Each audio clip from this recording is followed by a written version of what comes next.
Have you ever had to deal with that one annoying little brat kid who snitches on everything and makes stuff up for attention just for the hell of it? Well, you're lucky you didn't live around that brat, or live at all, during the Salem Witch Trials in America. Otherwise, that kid probably could have got you hanged. And probably would have. And then probably would have laughed about it. Because yes, there were actual child accusers during the Salem Witch Trials. And people listened to them.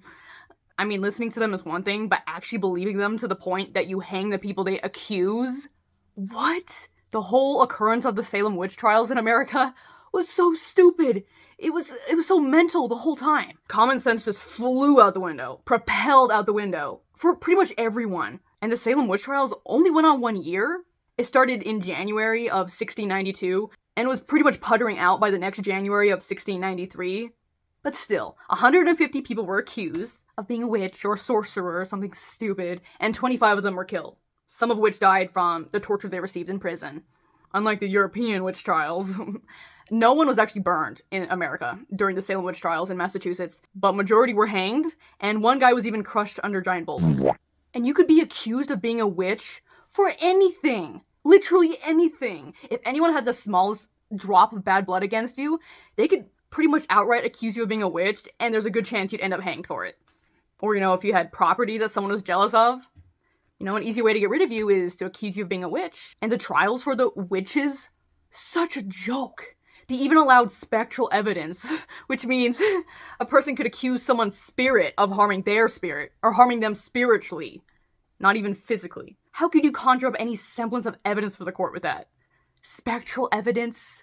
I also got my potion earrings. I mean, they're from Shrek, but they're still potions, and my wish was broke my back. Hocus Pocus shirt. As you can see, I'm very on theme today. You could be accused of being a witch for anything. And the scariest part about that is that once you're accused, you're pretty much guilty. There was such a contagion of fear of witches and witchcraft and the devil worship back then that everyone went crazy with it. Everyone got like a social contagion. They thought everyone was a witch, and everyone was a witch accuser, and everyone was cursed by some witch, and coincidentally the neighbors that they hate are now witches, and dogs are evil, cats, There was such a widespread mindset of guilty until proven innocent. Except proving your innocence was pretty much impossible. The courts, back then, made up a variety of tests, so they could see if the accused witch was actually a witch after all, or if it was just nonsense. But the tests were so rigged and so nonsensical that they were pretty much impossible to pass. Here are some of my favorite nonsensical, garbage-rigged witch tests from back then. If you were someone who was accused of being a witch, you would have your hands bound, typically behind your back, and thrown into a river. And if you floated, you were guilty. You were a witch. But if you sank, and, subsequently drowned, that means you were innocent. Because they believed that water was pure, and that if you were floating, the water was rejecting your evil, and exposing you for the witch you were. So you pretty much lost either way. Either you were innocent and drowned, or guilty and then subsequently killed. If you think none of these make sense, then this one's gonna blow your mind. They would take the urine from someone who was afflicted or cursed by a witch, one of the witches in their town, and then they would bake it into a cake with, rye flour and ash and other nasty stuff, and then feed that nasty cake to a dog, because dogs were familiars with witches and worked with witches and did their bidding, apparently. And if the dog that ate that nasty cake got sick or in any way got any symptoms, that means the afflicted person who donated their urine for the cake was cursed by a witch. Ooh. Especially if the dog started exhibiting similar signs of affliction. It's so stupid. It's so stupid. They'd have the afflicted, or the victim of the witch, be in court blindfolded, and have the witch touch the victim. In some cases, it was that if the touch hurt or burned the person, then the person touching them was actually a witch. Or sometimes the afflicted, or the victim of the witch, who had the blindfold on, would be, convulsing and afflicted by the devil and in the midst of their symptoms. And then if the accused witch touched them, and their convulsions stopped, and their fits stopped, that means they were actually a witch and that they had cursed this person. And are probably going to be hanged for it. Although, how easy is it for you to lie in that situation? There were even moments where the blindfolded person was touched by a completely random innocent person, and their fits stopped as well. Their convulsions, their symptoms of the devil stopped from an innocent person's touch, though. So they were just completely BSing it. What is this? Witches were believed to be impossibly light as a feather, so the weight test, it weighed a possible accused witch against the weight of the Bible. And if, or when, the witch was found to be heavier than the Bible, because, human beings are typically heavier than the Bible, they weren't necessarily found innocent, but they just moved on to a different test. But how many times did that test actually prove anything? You're gonna tell me there was one time that a human being weighed less than a book? What is the point of that? What is the point of any of these? Oh my gosh, the lunacy and idiocracy, the widespread contagion of it, was wild. People were going hog wild over devil worshippers and witches and sorcerers among them. With this one, the accused witch would have to verbally rebuke the devil from the victim and tell the devil to leave the victim. And if the victim felt better and their symptoms relieved right then the accused was actually a witch. Even though that's another one that's extremely easy to fake. So many of these are easy to fake. You would just have to hope and pray that no one in the town had bad blood against you. Otherwise, they would have just, on a whim, accused you of being a witch and had you hanged. Or crushed by boulders if you were that one unlucky guy.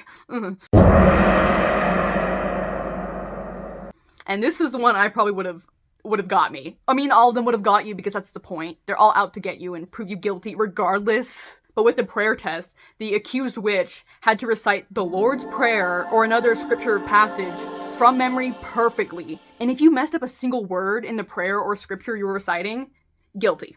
Guilty. To make an error in the Lord's Prayer or scripture means you're definitely consorting with the devil. Send them to the gallows. Apparently there was a minister, William Burroughs, who at the gallows recited the Lord's Prayer perfectly. Except that it was seen as too perfect. And the perfect recitation meant that he was consorting with the devil. Or, quote, the devil often had been transformed into the angel of light.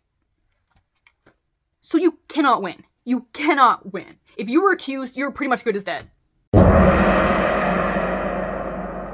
If you were accused of being a witch, that means you were therefore indirectly accused of consorting with the devil, and they believe that any encounter or consorting with the devil would leave devil spots on you, but apparently those spots felt no pain and could not be injured. So with the pricking test, the accused witch was scratched and poked pretty much all over their body until they found those invincible spots. And the scratching and picking and poking was typically done by the witch's victim, and they would pick and poke and scratch until you bled because they believed whatever witch spots you had on your body, and they were bound to find them. They were determined to find them.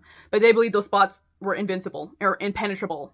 I wonder how many spots they actually found.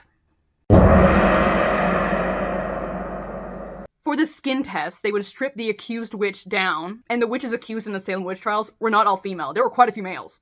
Okay? Keep that in mind. I didn't really know that. Anywho, they would strip the witch down, and any appearance of moles or scars or birthmarks or third nipples, anything like that, pretty much any blemishes on the skin of an accused witch were believed to be those Satan spots or the devil spots that you got from consorting with the devil. I literally have 3 just on my neck and in a triangle format. In a triangle shape. That would have made them go feral. They would have been frothing at the mouth trying to hang me. I got another beauty on my neck right there. I hate that one. But moles and scars and birthmarks? You're gonna tell me there's one person on this earth that does not have at least one of those? If not a lot of those? What? You see the lunacy I'm talking about and the social contagion and everyone jumping on the everyone's a witch bandwagon? The mob mentality during the witch trials was absurd.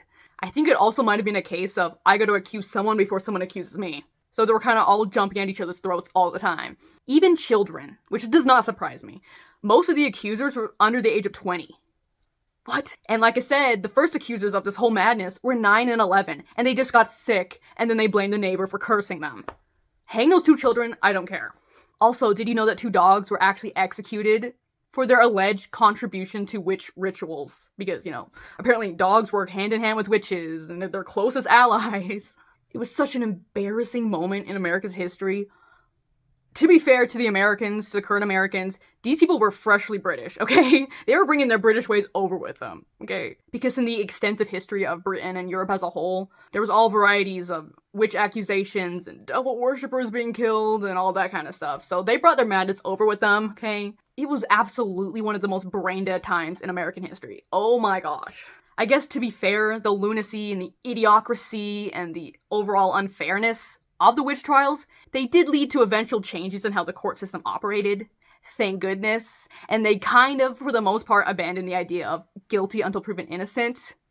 and worked more toward giving fair trials. Because if there had been actual fair trials with actual evidence, none of those people would have been killed, because none of them were witches. Come on. So if you think the modern Americans are stupid, look back at the first American settlers, okay? They were pulling crap like this.